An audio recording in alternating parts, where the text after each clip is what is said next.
Previously on the season. We don't have a great record of success. Out of all the GPS schools, obviously we haven't won it since 1954, and that monkey's been on our back. No team's ever won an outright premiership at BBC. They don't want it lingering in the background. Nobody outside of our group believes that you guys can do it. Let's prove everyone wrong. Tell Jack if he kicks. In 2019, cameras followed Brisbane boys college first 15 as they navigated their way through the arduous GPS rugby competition in the hunt for their first ever standalone premiership. Andrew, do you miss Mum's cooking yet? I missed Mum's cooking 2 days before I left. Jersey 12, Lucas Ripley. You should be running onto it at full bore. Getting named that first week, calling my mum and dad that night, like they started crying for me. We wanted to open ourselves up to you guys and bring you into our program. There's one or two of you starting to drop your heads because you don't like what you're going through. Audiences witnessed on and off-field life with the players, coaches and school community as the team galvanised support from the students and old boys in a breakthrough season for the rugby program. Do I have to work this out? That's like a chance for us to show the boys how loud we can be when we're all there, when we're all in. The series revealed the collective effort by the school to restore pride and instill success into a sport that had long underachieved at GPS level. Head up, mate. I don't want you to be disappointed. I'm happy with you. That's all that matters. Tomorrow it's really important we control our emotion throughout the day, okay? Nice scrum! Yes! It's been lost forward on the ground. There's 30 seconds left. But the referee says no. You can't throw it out. It's a penalty. Despite the unrivalled success of the team, they ultimately fell short of the premiership title in a true tale of sporting heartbreak.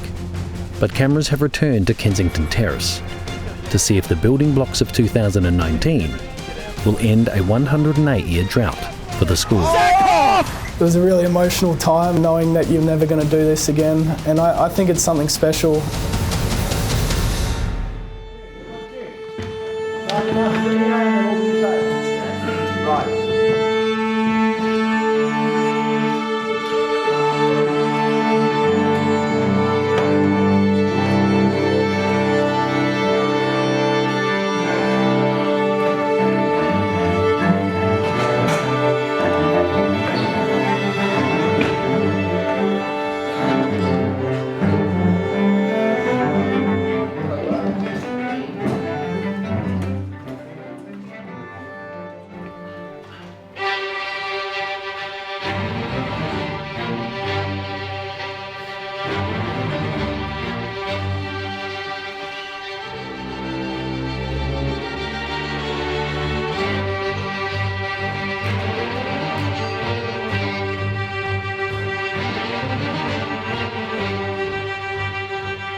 Gym program as normal, so just get through all of that. There's nothing different there. Let's dig in today, dig in at training tomorrow, and then we'll have a good week, wrap everything up, yeah?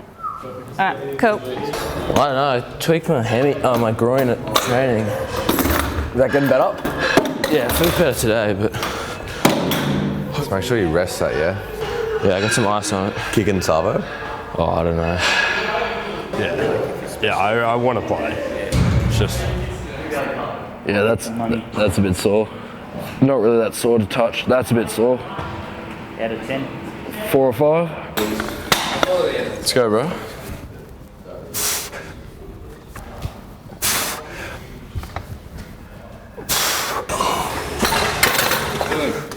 No, this is the weekend, eh? How about you? I'm alright.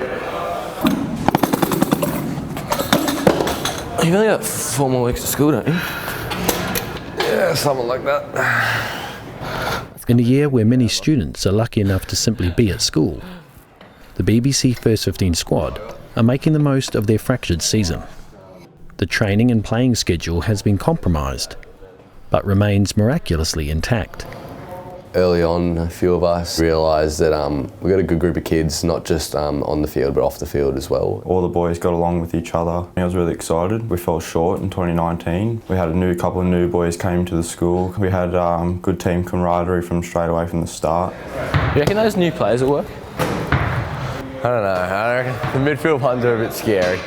We get like no midfield scrums anyway. I know. The 2020 season was very different, where there was a big cloud over it. But once we got the green light to go ahead, we had to be very, very intentional. It was a much shorter season. We had depth in the squad and pressure on each of the positions. You know, there was always that tremendous potential that this could be the year. Some of them were bringing back experiences from last year as well, so they were a little bit more mature in the approach that they took. We always had a chance. We had experience in the older boys and new talent coming up. We all had our different strengths, and they were all threats across the field, and the trust that we had between each other held us in both attack and defence. I certainly went into the season really expecting to win because we had a lot of returning players and we all worked really hard. I think we all knew that we had it in us to win.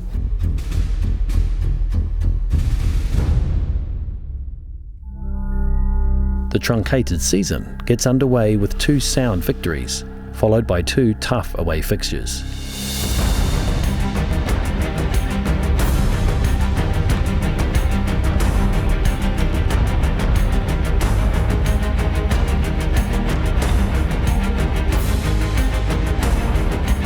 I thought we built definitely throughout the season. We were tracking okay. We knew we weren't where we should be. We were still shaky, and considering that we had a shortened pre-season. We weren't at our best for the first 3 games. I felt we were very sloppy in stages, but we defended really well in our games. It was just our attack that we were lacking a bit of cohesion between us.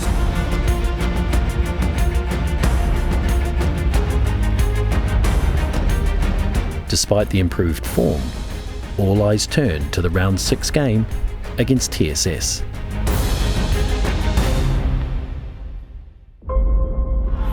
Getting Howarth to the right footstep. Howarth, he's hard to put down this afternoon. Oh, he's fighting for every metre. The demons of 2019 remain, with the agonising Southport defeat still needing to be exorcised from the hearts and minds of the BBC community. Scrum in, fed well, ball goes back. Can't do that. But the referee says no. That's it. The ball went dead. I think, again, some of the players' experiences out of last year and some of the pain and hurt that came out of that experience probably, came to the fore. We had to prove to ourselves that we had it in us. We weren't going to fall short like the year before. So that game was extremely important to win.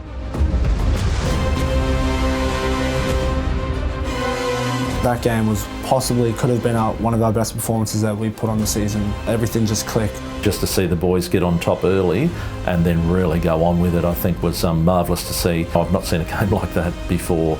We all had to take in the scoreboard again because nobody anticipated or expected us to put 40, 45 points on them. Once we finished that game, it was sort of the bus ride home. That was like we celebrated a bit, and that was literally it.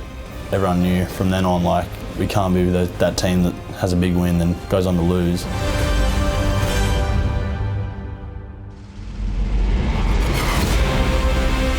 The undefeated run sets up a much anticipated fixture against perennial premiership favourites, Nudgee College.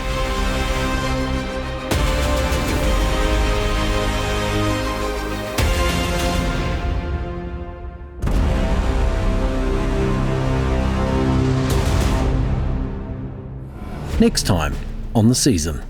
Set! I think everyone was definitely nervous, but we were all confident that if we did our jobs, that we could win. Second last game of the season, ball goes high, left foot kick. I think that really gave us a shock with how good they were in the first 20 minutes.